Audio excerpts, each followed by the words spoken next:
நீங்கள் பார்த்துக் கொண்டிருப்பது உங்கள் அபிமான வாலு டிவி. இவன் உங்களில் ஒருவன். 48வது சென்னை புத்தக காட்சி வருகிற 27/12/2024 வெள்ளிக்கிழமை 4:30 மணிக்கு தமிழ்நாடு அரசின் துணை முதல்வர் உதயநிதி ஸ்டாலின் அவர்கள் துவக்கி வைக்கிறார்கள். பபாசி நடத்துகின்ற இந்த புத்தக காட்சி 900 அரங்குகள் அமைக்கப்பட்டுள்ளன.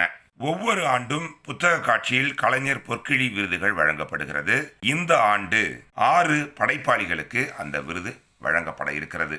அது குறித்த அறிவிப்பு நேற்று பபாசி வெளியிட்டது. உரைநடைக்காக பேராசிரியர் அருணன், கவிதைக்காக நெல்லை ஜெயந்தா, நாவலுக்காக சுரேஷ்குமார் இந்திரஜித், சிறுகதைக்காக என் ஸ்ரீராம், நாடகத்திற்காக கலைராணி, மொழிபெயர்ப்பிற்காக நிர்மால்யா ஆகியோர் தேர்வு செய்யப்பட்டுள்ளனர். இந்த 6 பேருக்கும் கலைஞர் பொற்கிழி விருது வழங்கப்படும்.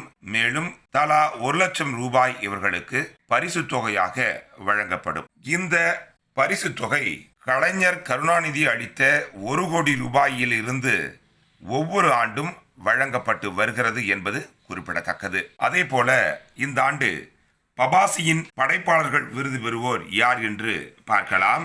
சிறந்த பதிப்பாளருக்கான பதிப்பக செம்மல் கணபதி விருது கற்பகம் புத்தகாலயத்திற்கு செல்கிறது. பபாசி வழங்கும் சிறந்த நூலகருக்கான விருது டாக்டர் ஆர் கோதண்டராமன் அவர்களுக்கு வழங்கப்பட இருக்கிறது. சிறந்த புத்தக விற்பனையாளருக்கான பதிப்பு செம்மல் ச மையப்பன் விருது பெல்கோ நிறுவனத்திற்கு வழங்கப்படுகிறது. சிறந்த குழந்தை எழுத்தாளருக்கான குழந்தை கவிஞர் வள்ளியப்பா விருது எழுத்தாளர் ஜோதி சுந்தரேசன் அவர்களுக்கு வழங்கப்படுகிறது. சிறந்த தமிழறிஞருக்கான பாரி செல்லப்பனார் விருது முனைவர் சபா அருணாச்சலம் அவர்களுக்கு வழங்கப்படுகிறது. சிறந்த பெண் எழுத்தாளருக்கான முதல் பெண் பதிப்பாளர் அம்சவேணி பெரியண்ணன் விருது பேராசிரியர் பர்வின் சுல்தானா அவர்களுக்கு வழங்கப்படுகிறது. சிறந்த சிறுவர் அறிவியல் நூலுக்கான நெல்லை சு முத்து விருது எழுத்தாளர் சங்கர சரவணன் அவர்களுக்கு வழங்கப்படுகிறது. முத்தமிழ் கவிஞர் முனைவர் ஆலந்தூர் கோ மோகனரங்கன் கவிதை இலக்கிய விருது திரு மணவை பொன் மாணிக்கம் அவர்களுக்கு வழங்கப்படுகிறது. சிறந்த தன்னம்பிக்கை நூலுக்கான சிந்தனை கவிஞர் கவிதாசன் விருது மரபின் மைந்தன் முத்தையா அவர்களுக்கு வழங்கப்படுகிறது. இந்த பபாசி விருது பெறுவோர்களுக்கு பரிசு கடையும் வழங்கப்படும். அனைவரும் வருக. சென்னை புத்தக காட்சியில் அறிவை பெறுக.